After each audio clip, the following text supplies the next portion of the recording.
Hello, my name's Lesley Atherton, and this is my short story called Not So Supernova.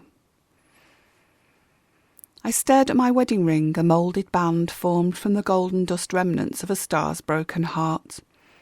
Richard had told me that all the universe's gold was created at the dying and pained heart of an exploding supernova, so mine's nothing special, not even to me anymore. At any rate, the universe's accidental creation of precious metals seems impossibly random and abstract. It feels wrong to own this ring, for how could something as elemental and basic as stardust, or a person, ever be possessed? I was glad Richard gave me the story of how gold came to exist, despite the undoubted truth that every scientific and astronomical concept he explained was completely incomprehensible. I don't know much about space, but Richard does, and about science, literature and life. He was the first person around whom I felt stupid and uninformed. He didn't mean to make me feel like that, but I'm sure he grew to like it that way. Yes, he turned me stupid, but it wasn't all bad, really it wasn't. We had the stars. Stars danced too, he told me as we whirled around whichever dance floors we could find. Ah yes, Richard and I danced. We danced at parties, at home, at the pub and at clubs. We enrolled in salsa classes, and from that we regressed to the bizarreness of clumpy country stomping. It made me laugh, his obsession with physicality, movement, and our cumbersome cosmic dance. Richard knew so much about dancing. It was yet another area where his knowledge greatly surpassed mine. He loved to read me facts and figures, and to inform me about the truth, especially when it came to dancing and dancing stars. Apparently there are these supermassive black holes in the middle of galaxies which have an insatiable appetite for stars, like the appetite Richard and I used to have for each other. And yes, their relationship also ends in destruction as the stars are pulled inevitably into the black, black holes in a slow dance of black, black death. But compared to our marriage, the universe has it easy. Our marriage was of swirling, compelled spirals, indecision, impoliteness and misunderstanding. My wedding ring, this gold band of desiccated, melted and moulded stardust, suffocated me within the marriage it symbolised, and contracted to limit us both when it should have been expanding to provide us with both space and wonder, expanding like the universe. Is the universe expanding or contracting? Richard would be furious that I'd forgotten that. Whatever it's doing, my crumbling marriage with all the promised love, trust and contentment is gravitating into a black hole and an inevitable tango towards extinction. The death dance of Rhiannon and Richard. Our past love is light years away and impossible to conceive of now. Richard told me that when we look into the night sky and see a star, we're actually viewing a tiny single photon of starlight that was created millions of Earth years ago. I tried to understand and tried to believe, but I couldn't. To me, stars were pretty as pinpricks on black felt and tiny details of a craft project, lovingly worked by goddesses with silver thread and tiny diamonds. Night skies inspired inquiry, contemplation and mysticism for me, but such factors mattered not at all in Richard's science. Where was the poetry in space and time and distance? Where was the romance? Richard laughed and told me almost smugly that science was poetry. I misunderstood. I disagreed. He reacted in the only way he knew. Before marrying Richard, my name was Rhiannon Stern. Apparently in German, Stern means star, so Richard had my wedding band inscribed with the words, "To my shooting star." I was confused. He explained, shooting as in taking photographs, perfect for a photographer. Clever indeed. The wedding ring I commissioned for Richard is simply engraved with the words, "To my best friend." Our shared surname is Best, so it seemed somehow appropriate at the time. Richard always did have the best wordplay. He put it to good use in attempts to improve me day after night after day after night after day. Yet years ago, I was his shooting star and he was my sun, moon and sky.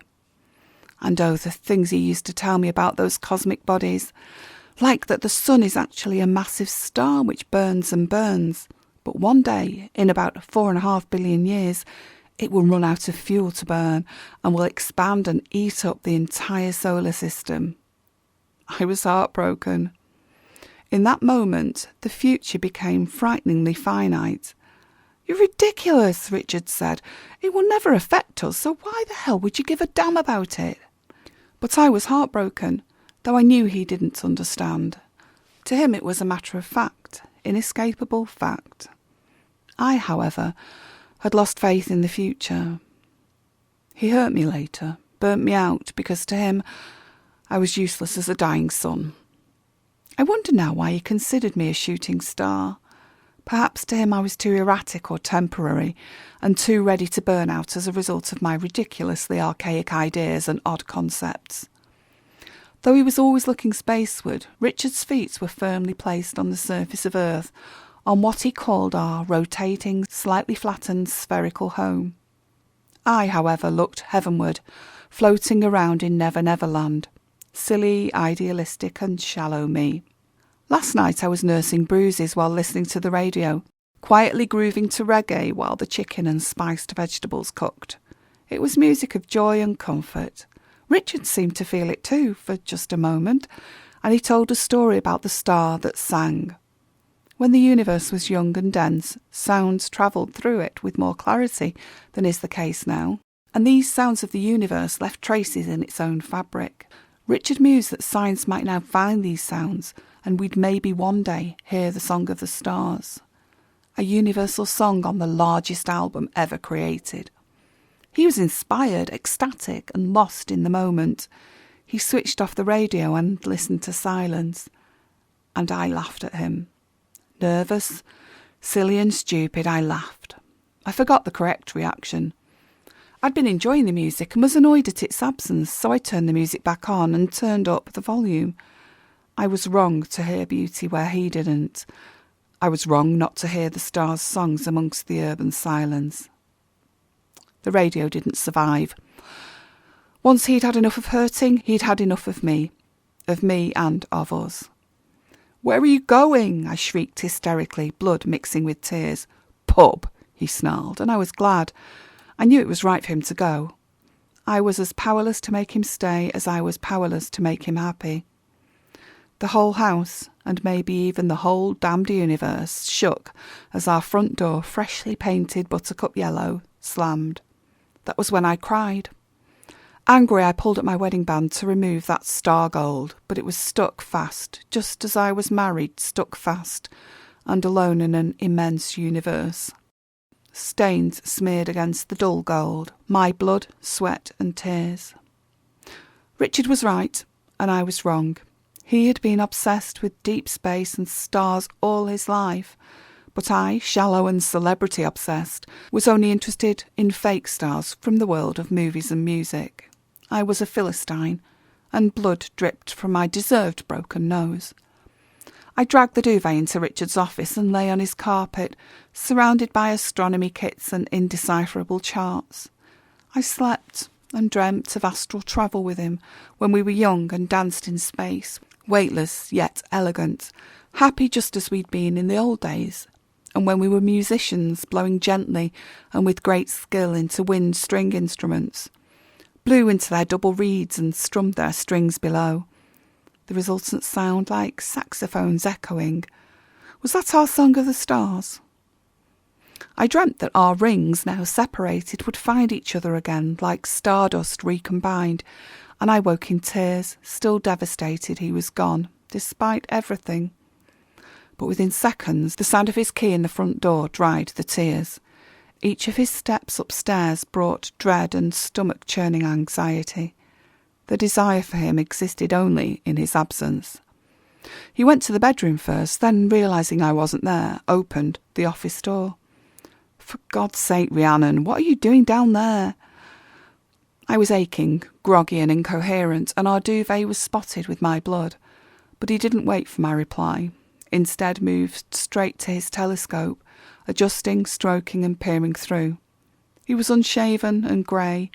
It was light outside, and there was only urban morning to be seen, but still he looked. "You see, it isn't just about stars, it's about clouds and weather and all kinds of other phenomena," he said, begging me to understand, to forgive. It's all part of us, part of everything in our bodies and minds, our earth and heavens and everything. We are stardust, we are golden, I mumbled.